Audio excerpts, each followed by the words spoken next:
Hello, everyone, and welcome to the meeting of the Healthy Minds. And today is a special night. Today we have a special guest, and she is a fellow colleague, a coach, just like I am. She has a beautiful story, and I felt that we all needed to hear it. Liz is her name, and she is a 39-year-old mom of a beautiful, curious, and charming little boy named Santiago. And she is a devoted wife, spouse to her true love, Alex. She's committed to social justice. She's a committed social justice activist, lending advocacy expertise to Brooklyn tenants to fight their slumlords. So she's a fighter, a warrior. She's also a committed fitness and wellness coach through Beachbody, a company that is committed to eradicating obesity. And before being diagnosed as morbidly obese, tipping the scale at 241 pounds, she was basically developing all of the related diseases that come with obesity, especially heart disease and diabetes. She was told that basically she was on that route, and that's what scared her and stopped her in her tracks.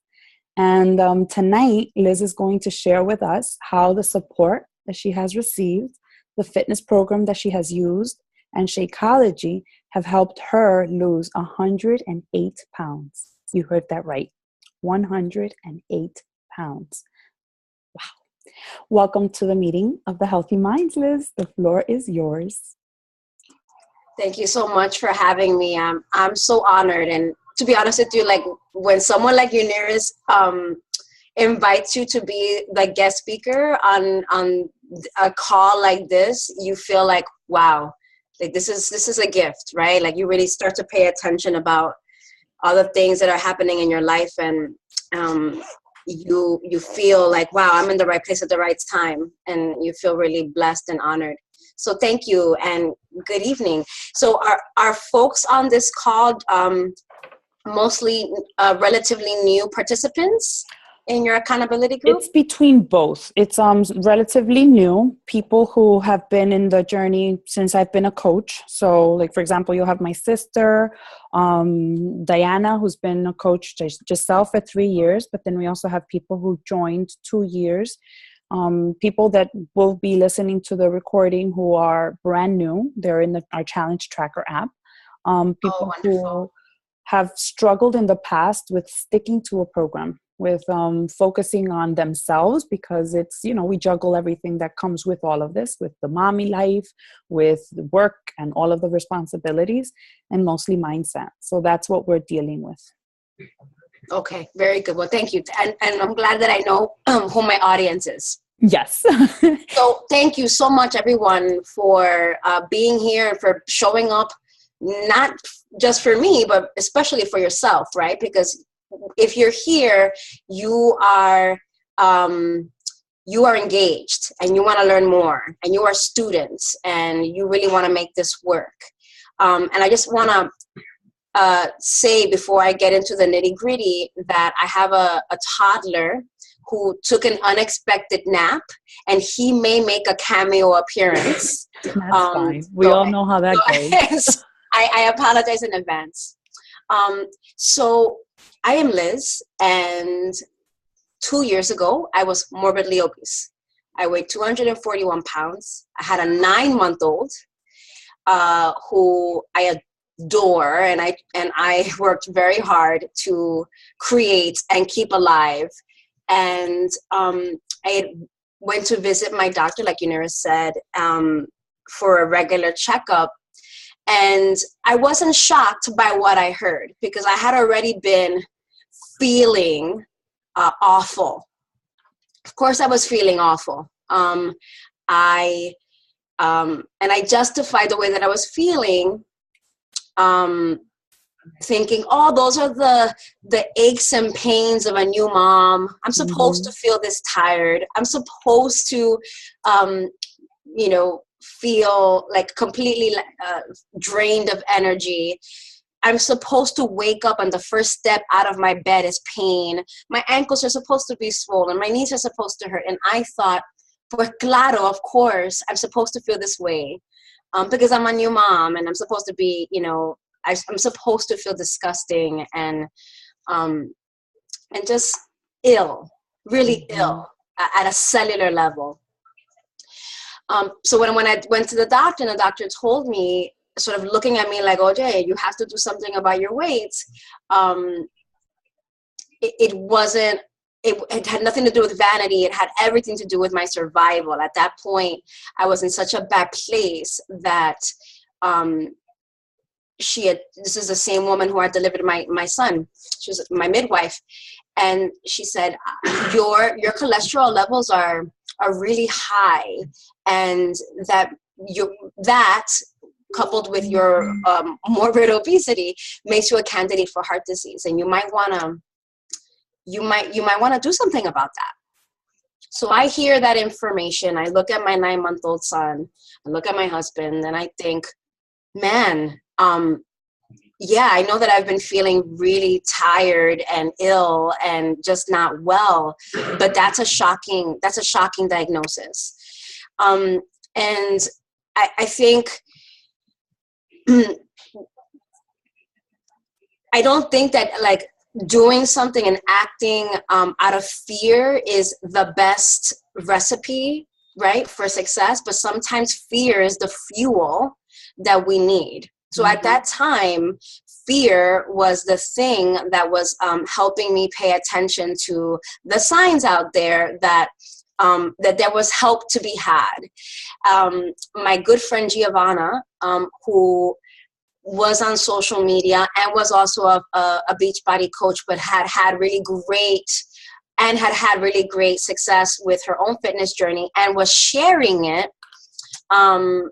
was inviting people to join her new challenge group. And at that time, when I started, 21 Day Fix Extreme was being debuted. And because I trusted her, and because she was following certain behaviors of a Beachbody coach that sort of like, made people on the outside see like, wow, she's really using the products. They're really working for her. She's being honest about her journey and her struggles. I really trust her because she has 2 children too. She's a tired mom. How is it that she's working out and looking great and feeling great? So I wanted more of what she was doing. So I bought 21 Day Fix Extreme. I ordered it as part of the comprehensive bundle, which is the challenge pack, which you all know includes the cubitos, the containers, and Shakeology, and the program guide. And I got it, and I poured through it, and I learned it, and I did the calculations. And at 241 pounds, when I did the calculations, I had to eat a lot of cubitos. Yes. I was having like 8 servings of vegetables a day. Like I was eating the entire day. And there were some days where I didn't actually finish my containers because I had my caloric baseline was quite high. But all that to say that I started with 21 Day Fix Extreme, a workout that I'm sure many of you are familiar with. It's 30-minute workouts, and it's the more extreme version of 21 Day Fix Regular. And to be honest with you, like I don't know if I had known a little bit better, I don't know that I would have started with that workout because it was physically very taxing. I mean, I could hardly jog in place, and I modified the modifier. But I stuck with it, and there were days where I didn't do the whole 30 minutes, but then there were some days that I did. And I just kept on and on and on. I did 21 days, and then I did a second round of that, and then I did a third round of that. And something happens, right? You stick with something long enough, and then you have this support of a group of people that are expecting you to show up. Isn't that incredible when you have people that are expecting you not only to show up for yourself, but show up for them? You have this sense of obligation, and it is sort of like, wow, I was really focused on this. Like this was the real deal. And I think that's what's so unique about this movement, the way that we do it as challengers and as coaches of the Beachbody movement, is that it's not just one thing that works. Shakeology on its own may work, but that's not the end all be all. Right. The cubitos may work, but that's not it. The workouts may be great, but then something happens, you get bored with it and you stop. It's all of those things together, the nutrition, Shakeology, the food that you're eating, the way that you're eating it, the workouts that are like expertly designed, and then the support of a mentor and a group of people, a crew of people that give a damn about you and whether or not you show up. All of those things in tandem is what makes this movement, for me, unique, and what has made such a difference in my weight loss and my sustained weight loss.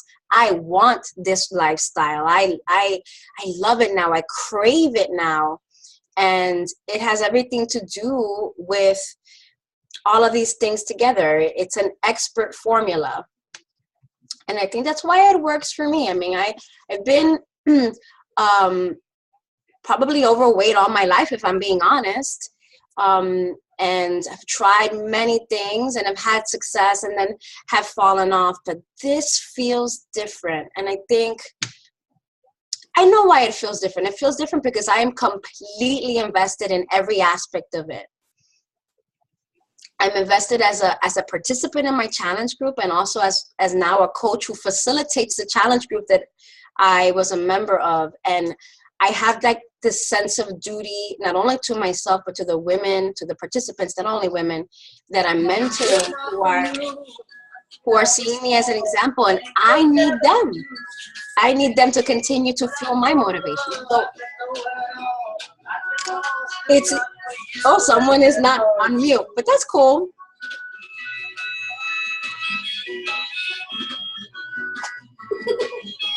Anyway, it works if you work it. That's my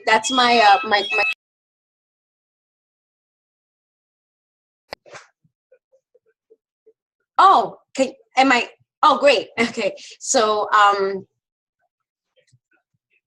so that's who I am. And that's sort of the quick summary of my journey. Uniris, do you have questions that you want to ask, or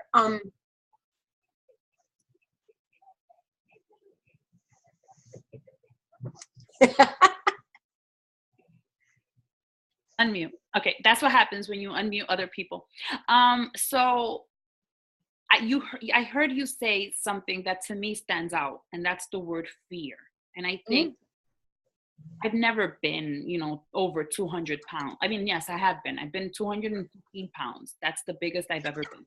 And like you said, I had that aches and pains, and I just thought it was normal of aging. I thought that the swelling of my ankles were pains that came with getting older, and I was 36 at the time, or because I stood up on my feet all this time. But when you said, that fear is what pushed you to make that decision, it hit me in my gut, because fear of getting a heart attack to me was what made me get started in this. And fear is usually what stops people from actually engaging in the change that needs to happen. And I recently read an article about all of the fears, like the fear of change and the fear that, the people that surround you are going to change with you. Did you go through those fears, and how did you overcome the fear of being a different person? Because being 200 and, almost 300 pounds is different than being a person at your weight right now. Yeah. No, my life is completely different. I mean, there's things that I do now that I couldn't fathom ever doing. Last year, I ran a half marathon. I am training for my second half marathon. Who does that?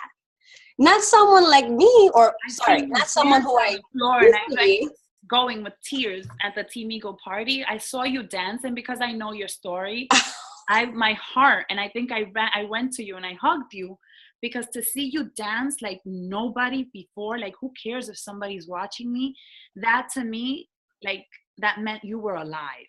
Yeah. Oh, totally. I'm having a lot of fun. I think I said that. I'm having the time of my life. And and I think that's what keeps me showing up every day, is that feeling. It's an addiction, right? Like, in as much as an addiction can be a positive force in your life, I think that the addiction of like feeling really good in your skin and having all this energy, like, really, to be honest with you, that there really is no rational reason for me to have so much energy. I get on average about 5.5 hours of sleep every day.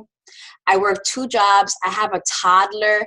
Like, there's no, like, my mom lives with me. I'm, like, I have a lot of like moving parts in my life. I should be exhausted. Anybody would be exhausted with those variables. What keeps me your mind, though? What did you do to train? Like, what were the things you had to train yourself in order to get to this place? That's such a great question. I think there was it. I didn't feel like I had a choice, to be honest with you. Like, I think I did have a choice, right? I either go on the same path and God knows what would happen, right? Like, I would become a statistic. I would have validated my midwife's diagnosis and the path that she thought I would be on. So that was a choice. And then the other choice that I took, thankfully, was to do something once and for all about my health. And I think having the support of someone who had also been in that same place and who I trusted, I didn't feel like I had, it was a non-negotiable. And I think it had a lot to do with my son. This little creature who I had co-created and who I was now responsible for his survival. And I just felt like, wow, it's so sobering, right? When you are, I don't know if there are parents on this call, but when you are charged with the survival of a little human being, everything changes for you. Everything. Day-to-day things change, abstract things change, like your life changes. And so I think his birth probably saved my life. You really think about it. You made a decision, which is, I think we all make that decision of looking at what could be and knowing that we can't go there. Like, that's not an option. Because whatever option that is, it's not going to lead us to life. It's going to lead us to death. Right. And until we don't make that decision, I don't think change will happen. I think it has to be that point where I will remain focused where I'm going and never look back, because what I left behind is not worth going there. Totally. I mean, basically, I chose my survival, my longevity. My survival at that point needed to be more important to me than the bag of Cheetos, than continuing on with feeling the way that I was feeling. So one had to be better than the other. And I chose my survival. And in terms of like thinking about fear, like, I think that we think about fear and our eyes bulge when we say the word fear. But it is every other emotion, compassion, love, anger. But then we'd say fear and we have like this physical, visceral reaction. And really what fear is just another feeling that we either choose to strangle us with like apathy and inactivity, or we use it for fuel. And so like, I really don't scare easily. I'm someone who's been pretty courageous and like ballsy. I mean, I hate to use the word ballsy because I feel like that connotes that only men can be courageous, but I have chutzpah. I've had it all my life. I like women that have cojones. I always consider I have them. You need to have cojones. But I feel Conchale, you're like but I think like the fear of my demise was like fuel for me. And I just don't want to go back to feeling that lousy ever again. Talk to me about your relationship with others and what impact the change that you went through, how did that change your relationships, like your spouse, your cousins, your family, your friends, your coworkers? How did they react to your change and your decision to change? You know, my husband is not a person of many words, and it's very difficult to get him to like pose an opinion that, you know, he's a very political person. And so he's really good at like posing, like talking about his political opinions. But when it comes to other like softer topics, he's not very like effusive. But he's definitely like my number one fan and amazed. My mother's amazed. I'm gonna be honest with you, like when the night of the Team Eagle party, I had the choice between two dresses, and I tried on the dress that I ended up wearing. And it had been like, you know, that Team Eagle holiday party was like the event in my household. Everything had to do with that. And when I tried on that dress, it was like this moment of like, oh my God, what joy, right? Like my journey then became bigger than me, right? It involved other people, and other people were feeding off of that excitement. And, you know, my life is an open book, right? Like I share a lot about my life on social media because I'm a Beachbody coach, and it's my responsibility to share what's working for me. Although I will say that it wasn't always like that, but I realized that if I was going to impact other people's lives, that I needed to, you know, I guess let go of my ego and share what was working for me, in the hopes that someone else would sort of see that example and learn from it. But like people's responses have been amazing, and I use my transformation as a starting point to have conversations with people. And it's less about me and more about them. That's huge. That's huge. Yeah. And you're an advocate you're an activist against injustices. Yes, I've done that all my life in different spheres. And you're doing that career. You have not stopped it, because that's where your passion lies. But you're also using your journey as your responsibility to help others. Talk to me about the transition from being a career woman and being satisfied and moving into this sphere. I think it's all connected, right? I have been an advocate all my life, right? Like I've worked with different at-risk populations, from parents who have lost their children to the system, to tenants who are struggling with really bad conditions and have slumlords, to the wrongfully incarcerated. Like my life has been and will always be about being of service to community members. I cannot do that work in the way that I want to do it if I don't have energy, if I'm not healthy, if I'm not able to stand, if I'm dead. Right. So let's just keep it real. So having a fit lifestyle and making sure that I am strong and that I am healed and healthy from the inside out allows me to have the life of purpose that I want to have. In addition to the activist work that I do, I find that being a wellness coach is an organic offshoot of that, right? Like my work as an advocate is helping groups of people come up with common solutions to a problem. And so coaching is very much that. And it comes naturally to me. But I did not want to coach. In the beginning, when I reached out to my sponsoring coach, my mentor, and now my business partner, Giovanna, I said to her, I will absolutely sign on to be a coach for the coach discount, because I really enjoy Shakeology, and I know that I'm making an investment, and if I'm serious, I'm going to go full in. So yeah, sign me up as a coach, but I will not work as a coach because I don't think that's for me. I don't have an entrepreneurial spirit. That's what I said. I'm not interested in having my own business. And I'm certainly not interested. I can't believe I said this. I'm not interested in being anybody's inspiration. Wow. And that's bullshit. Because my whole life has been about being an example.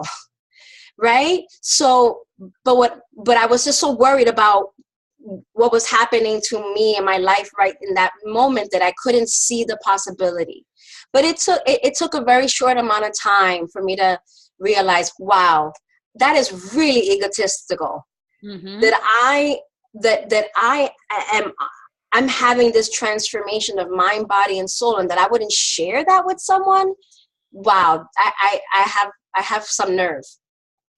So I started in February, and in April, I was already changing. My energy was different. My habits were different, and they were very obvious. Like in the staff kitchen, people would see me come to the staff kitchen, and at that time I was pumping, right? Because I'm a breastfeeding mom. I still am. And back then I was exclusively breastfeeding. So my days would start at 4:45 in the morning. Wow. I'd pump, I'd work out, I'd have breakfast, I'd breastfeed my child, I'd get ready for work, and then I'd go to work. I would have second breakfast, and then I would pump there. I mean, my life was like that. And in the staff kitchen, I'd have my containers, my cubitos, to put in the fridge, and also my pump parts and my breast milk. And someone was like, Oye, I've seen those cubitos on an infomercial. Do those things work? And I was like amazed by the question, because yes, they work. And I can't believe you're asking me that question. And then I just started talking about it organically and realized this is exactly what my coach does. Right. People ask her a question about whether or not these things work. She says yes. They start to have a conversation, a dialogue, and bam, suddenly you're that person's coach. It is as natural as that. And when more and more people started to ask me what I was doing, because they noticed the difference. When you are changing your body at a cellular level, it's impossible for that stuff not to be obvious. It's obvious in your skin. It's obvious in your gait, the way that you carry yourself, obviously in your clothing, in your energy level. And people want to know. People are attracted to like that good stuff, and they want to know what you're doing. Absolutely. And they want to know the secret. That's awesome. So that's how it happened for me. It happens organically, I believe. Totally. Because of that, because you see the change in yourself, and your walk and your talk and your actions speak for you. So you don't really have to do much of the work. It's like, listen, whatever it is you're doing, I'm going for it. I want some of that. Talk to me about Shakeology in your life. Like, Shakeology. What do you like? Do you use them all? Do you just stick to one? I hope that I'm preaching to the choir here. You are. But when people tell me they don't like Shakeology, I'm like, espérate.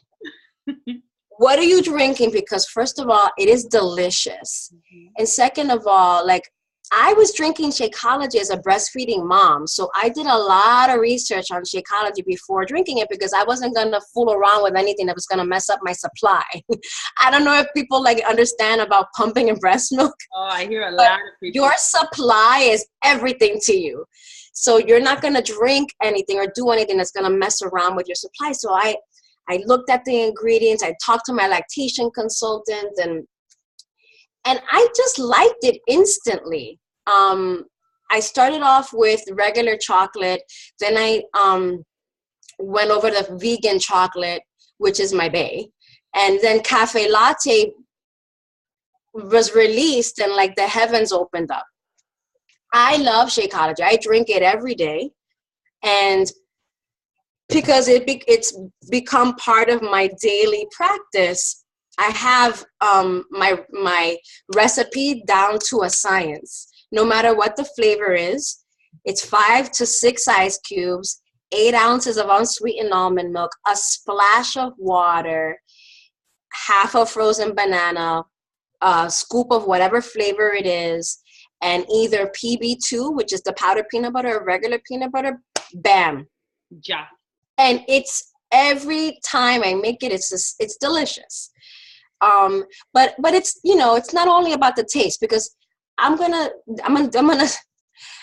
say a truth bomb here. Sometimes the things that are good for you are not gonna taste like chocolate cake, and you have to accept that. Amen. You can't expect everything that's good for you to taste like flan, because it's not gonna, you know what I'm saying? You have to accept that sometimes there's a trial period. And if vanilla Shakeology is not gonna work for you, don't give up on it the first week. Find a solution. So, but thankfully I find that Shakeology does taste like dessert. And it makes me feel good. I have a lot of energy. I'm a recovering sugar addict. I love crunchy, cheesy snacks. I love Cheetos. I love snacking. I love comida. I love food. And so for me, Shakeology was a lifesaver, because again, when I started, my son was 9 months old, and I was the sole income earner in my household. My husband was a stay-at-home dad. God bless him. And I rushed home after work so that my husband wouldn't have to defrost another packet of breast milk in the fridge. So my life was a hamster wheel. I needed more energy. Shakeology provided that for me. It was an easy dinner that I didn't have to think about when I came home to my infant. So during the week, it's funny, we're like creatures of habit. I still do the things that I do now that I did when my son was 9 months old. I'd come home, have my Shakeology as my dinner during the weekend, and on weekends, when I have a little bit more flexibility, I'll have it for breakfast or for lunch, and then I'll have dinner. But I no longer pump milk, but I still have it for dinner. It's just part of my life. What did you do in your journey to 100? I have to say, you should. I just thought of this. You choose between flan or chichos. You can't. That's a hard choice. I'm gonna keep it real. Listen, my flan. I'm Cuban, and I have a family recipe that has been handed down generation to generation. My flan brings all the boys to the yard, and so I love flan. So but you got to make a choice. You can't have flan every day. You cannot. There's a balance in that. And yes. Now let me ask you a question. As far as on your journey to 108 pounds lost, did you ever hit a plateau where you felt like things weren't changing? You were not seeing any type of movement on the scale. Did you feel like giving up at any point, or without, like, yeah? You know, it's interesting, right? Because, and I'm sure that in your challenge group, it's the same way. We really try to divorce ourselves from the number on the scale, because that number really does shit to you. And if you are having a particularly like great week where like you're eating all the things you're supposed to eat, and you're doing all your workouts and drinking all of your water, and then you're only losing ounces, that messes with you if you don't have context, right? You don't have a little bit more perspective. And so I know that you guys probably do this too, but we really focus on non-scale victories. And be like naming a feeling, like, what are you feeling? Are you feeling differently? Is your energy level different? Are those pants fitting differently? Are you able to go up the stairs, and not be winded? Is your agility and flexibility different? And so in our challenge group, we really focus on those quality of life indicators that have nothing to do with the scale.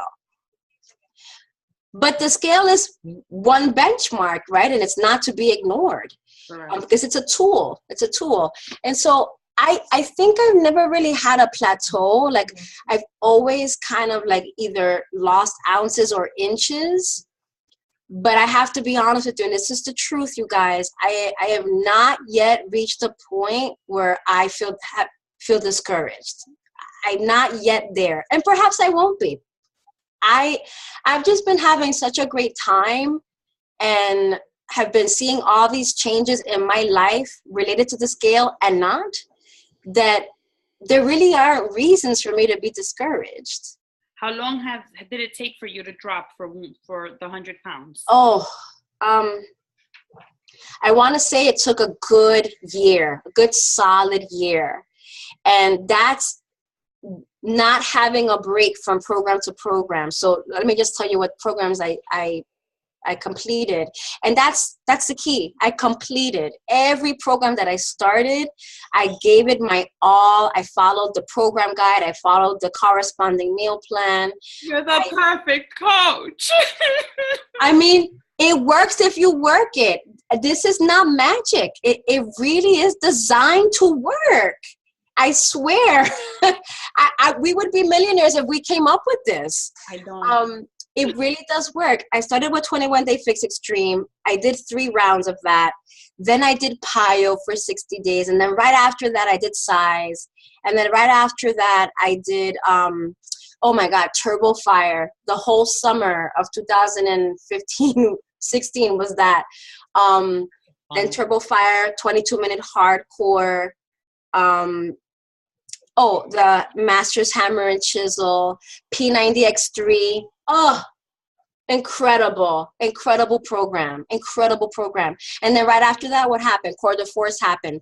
And I am almost at day 90 of Coeur de Force. You go, girl. Coeur de Force. I have done every program. And now, I haven't done every program, but every program that I have begun, I have finished. And then the next, it's sort of like up in the air what I'll try, because now that I have the all access, there are programs there that I actually have never done, which is an interesting problem to have, right? Because I've been a faithful challenger and coach, but there are still programs that I haven't done. So I'm excited to do that. I've never finished Turbo Fire. Man.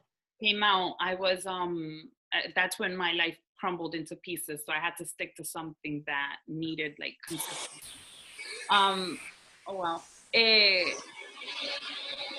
What happened? I gotta mute off. Hold on. I can unmute you. So can you hear me? Mm-hmm. Okay. So I love that you said that you started a program and you started from the beginning and you took it to the end. And regardless, I'm sure that life must have happened for you. You went on and you continued moving forward.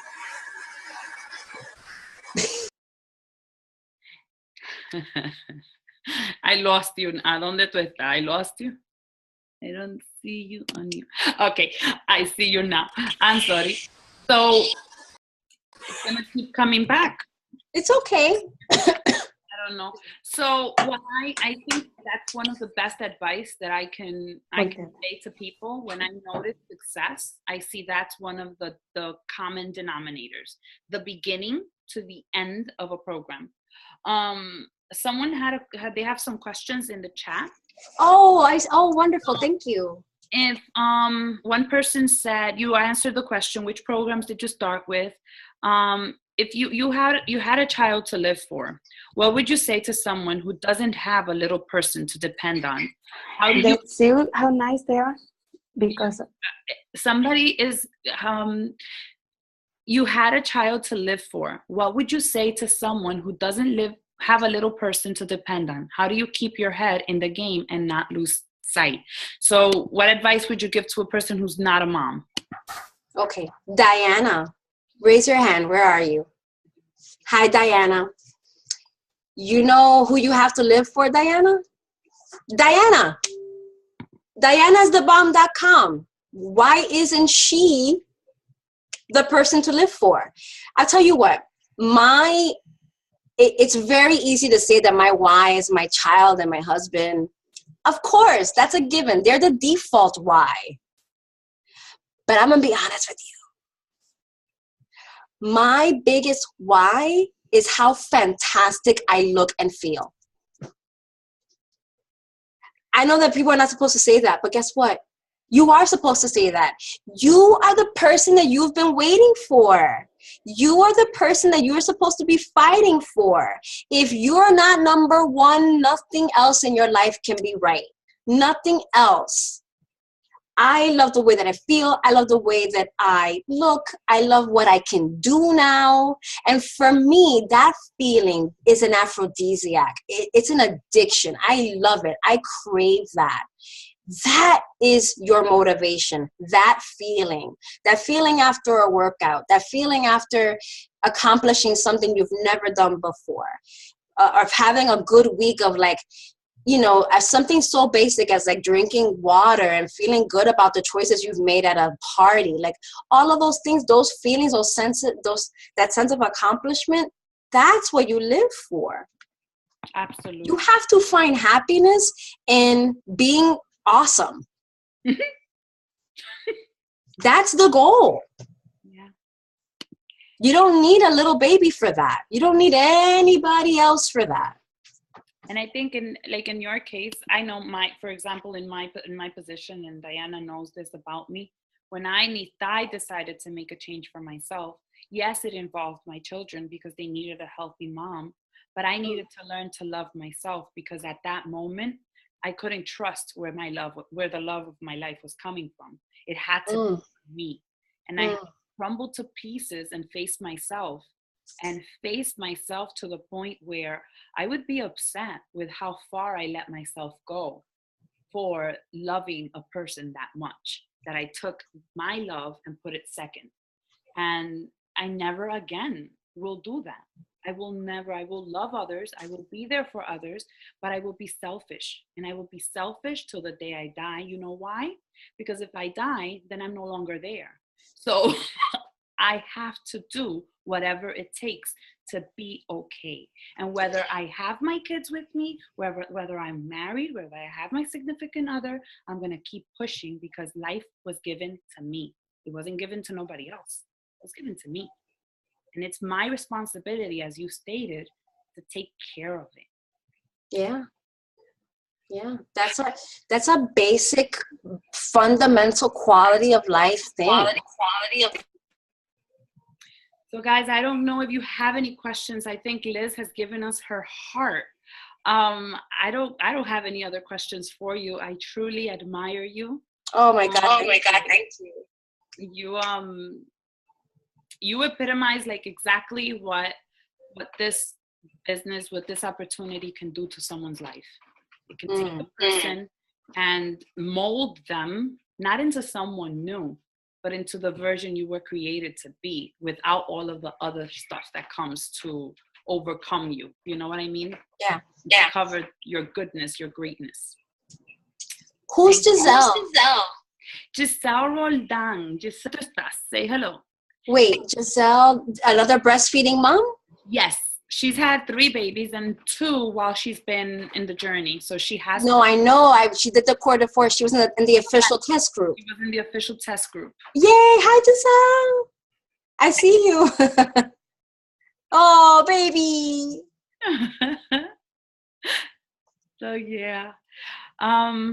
Moms are amazing. It's wise to do the gym. Okay. Do you think it's wise to do the gym and the program?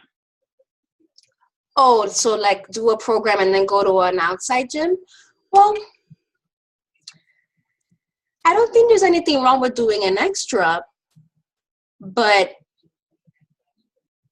here's what I would say. You've made this investment in the program, in the challenge pack and the comprehensive bundle, right? And so because those programs are so expertly designed to get you a particular result, and the reason why we say as coaches, please finish a program that you begin, is because it's designed to work to give you the optimal results if you do it that way. We wouldn't want you to do a program and sort of like then say, I'm going to add extras, because then you won't necessarily know if you are getting the intended results, right? Like you want to test it out. Like if I did 21 Day Fix for the 21 days and just did that and just followed the cubitos and just had Shakeology, then I would truly know, wow, this really works. Mm-hmm. It's not that I did 21 Day Fix 3 days a week and then did, you know, Zumba the other 3 days, like you would want to like test it out, right? And the only way that you're going to test it out is by doing it, you know, corrido, beginning to end. But I'm not against doing extras. Like I do my regular program at home, my Beachbody program at home, and then Wednesday nights I take a live size class with Darlene. And that really for me is a treat, because I love seeing her, and I connect with challengers in that space. But that's my extra. I also don't know what would be why would someone want to spend money on a gym membership in addition to the Shakeology every month. So I don't know what the benefit or what the motivation would be to do both at the same time. Yeah, I think I am one that I respect other people's opinion, but I believe in the same thing. And one of the things that I've said is, you know, if you're going to go to the gym, you can follow a program, because in working with Core de Force, the test group, and being part of like Handheld by Joel and Jericho and the Beachbody people who are like the dietitians, the people who created all of the meal plan, you know, the way that even the meal plan was planned, created for each of the days your workout goes. Like week 1 follows a meal plan because it goes according to the workout. Week 2 skips, adds calories because of your workout schedule. So it was meticulously planned to produce results. So I wouldn't challenge that. And we challenged them at some points and said, can we swap this workout with that workout because we don't like that or this? And they would say no, because it was specifically planned to be done in the order that it is.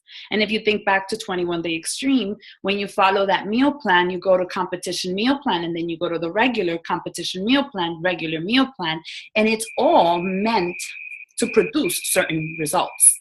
So it works. It works. Why we don't need to have a training. Excuse me. Program provides the training. We don't need to know the nutrition piece, because the nutritional part is added into the program.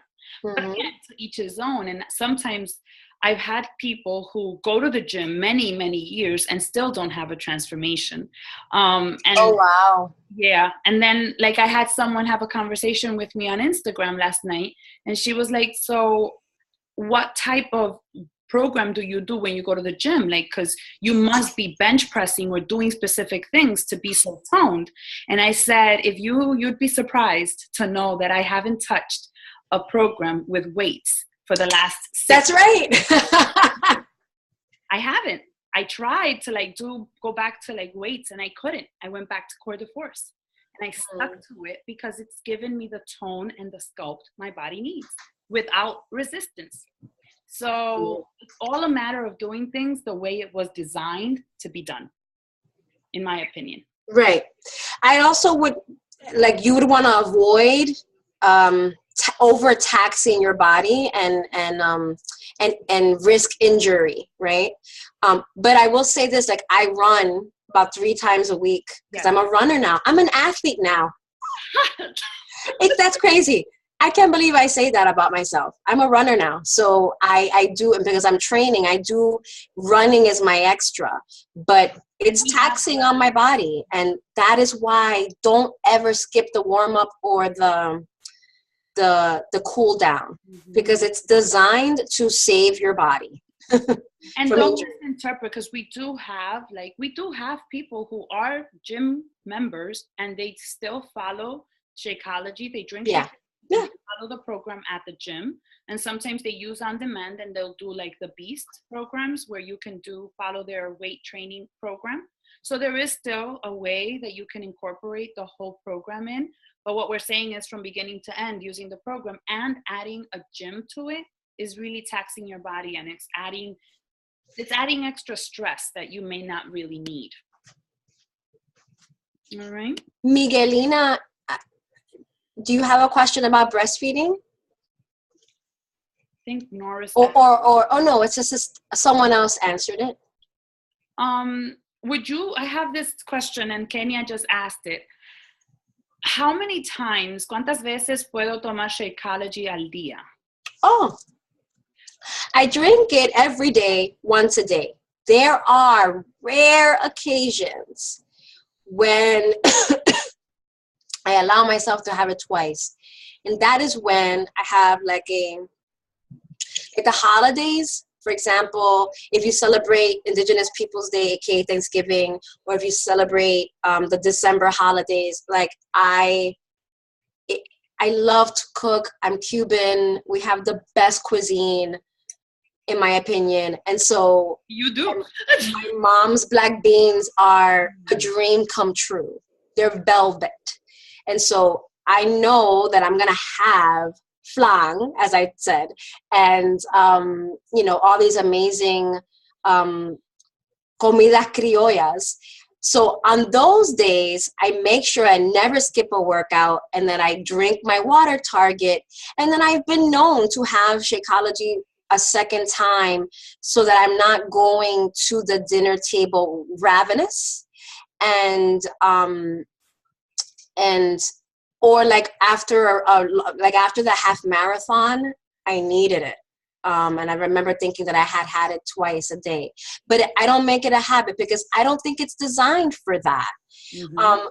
Because it has, when you drink it once a day, it has the daily regimen of vitamins and minerals and amino acids and all these things. When you drink it again, you're flushing that stuff out of your body. So it's a waste of money, quite frankly. So no, I don't make it a habit of having it twice a day. Like that's not my regular practice. But on occasion, when I need an extra algo, I'll maybe have half a scoop, right? So I'll have it for a meal, but maybe I'll have it for a snack in the event that like I feel like I need it or crave it. And I think generally you should be drinking it once a day and then having a whole balanced meal array of meals.